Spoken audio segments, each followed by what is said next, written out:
Hello everyone আজিৰ ভিডিঅ'লৈ স্বাগতম জনাইছো। আজিৰ কেইবাটাও গুৰুত্বপূৰ্ণ খবৰ।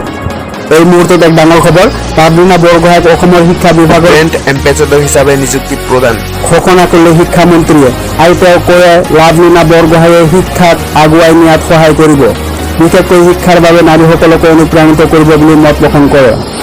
ৰাজ্যৰ শিক্ষা বিভাগৰ গুৰুত্বপূৰ্ণ সিদ্ধান্ত, আগন্তুক 9 ছেপ্টেম্বৰত প্ৰকাশ পাব শিক্ষা বিভাগৰ প্ৰথমটো বিজ্ঞাপন। 23,000 শিক্ষকক আগন্তুক সময়ত নিযুক্তি প্ৰদান কৰিব শিক্ষা বিভাগে। এই কথা ঘোষণা কৰিলে শিক্ষামন্ত্ৰী ৰণাজ পেগুৱে। আন এক ভাল খবৰ, কেইবা মাহ ধৰি বন্ধ হৈ আছে জৱাহৰলাল নেহৰু ইউনিভাৰ্চিটি কিন্তু আজিৰ পৰা খোল খাব JNU। আন এক খবৰ, শিক্ষক দিৱসৰ লগত সংগতি ৰাখি দেশৰ ৰাষ্ট্ৰপতি ৰামনাথ কোবিন্দে 44 জন শিক্ষকক ৰাষ্ট্ৰীয় বঁটা প্ৰদান কৰিছে। আৰু তেওঁ কয় যে এজন সংবেদনশীল শিক্ষকে আচৰণ আৰু শিক্ষাদানৰ জৰিয়তে শিক্ষাৰ্থীসকলৰ ভৱিষ্যত গঢ়ি তুলিব পাৰে। দেশবাসীৰ বাবে এক বেয়া খবৰ, কৰোনা ভাইৰাছৰ পৰা পৰিত্ৰাণ নাপাওঁতে আন এক ভাইৰাছ।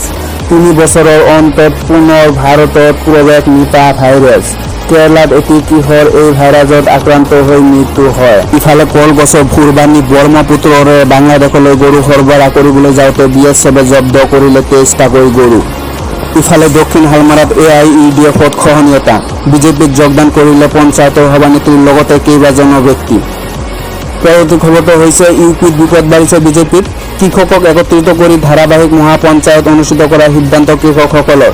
আৰু ইয়াত দেশৰ কেইবাখনো ৰাজ্যৰ কৃষকসকলে সহমত প্ৰকাশ কৰে। ৰাজ্য চৰকাৰৰ আন এক গুৰুত্বপূৰ্ণ খবৰ, খাদ্য আৰু অসামৰিক যোগান ও গ্ৰাহক পৰিক্ৰমা বিভাগৰ সঞ্চালক মানস নাথৰ এক নিৰ্দেশনাযোগে ৰাজ্যখনৰ সমবায় সমিতিসমূহৰ অন্তৰ্গত যিসকল এজেণ্টৰ ৰেচন কাৰ্ড বিশিষ্ট হিতাধিকাৰীৰ সংখ্যা 50 বা তাতকৈ কম, তেনেবোৰ এজেণ্টৰ নাম তালিকা সংশ্লিষ্ট কৰ্তৃপক্ষলৈ প্ৰেৰণ কৰি এনে এজেণ্টসমূহক সমীপৱৰ্তী অন্য এজেণ্টৰ সৈতে সংলগ্ন কৰাৰ নিৰ্দেশনা দিছে। ইফালে মেডিকেল ৰিইম্বাৰ্চমেণ্টত সংঘটিত হৈছে ভয়ংকৰ জালিয়াতি। 41 জন চৰকাৰী বিষয়াৰ বিৰুদ্ধে GMCHয়ে ভাঙাঘৰ থানাত ৰুজু কৰিছে গোচৰ।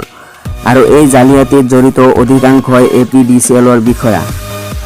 আনফালে মায়াঙৰ বান পৰিস্থিতি স্বাভাৱিক অৱস্থালৈ আহিছে যদিও দুৰ্যোগ আঁতৰা নাই। এতিয়াও বহু অঞ্চল জলমগ্ন হৈ আছে, যাৰ বাবে ব্ৰহ্মপুত্ৰ বাঢ়নি পানীত ইটোৰ পিছত সিটোৰ মৃত্যু হোৱাৰ বাতৰি আহি আছে। দেওবাৰে পুনৰ 2টা শিশুৰ সলিল সমাধি ঘটে। মায়াঙৰ বৰবৰী কছাৰী গাঁৱত বানপানীত ডুবি মৃত্যু হয় খাদিজা বেগম নামৰ এটি 8 বছৰীয়া কন্যা শিশুৰ।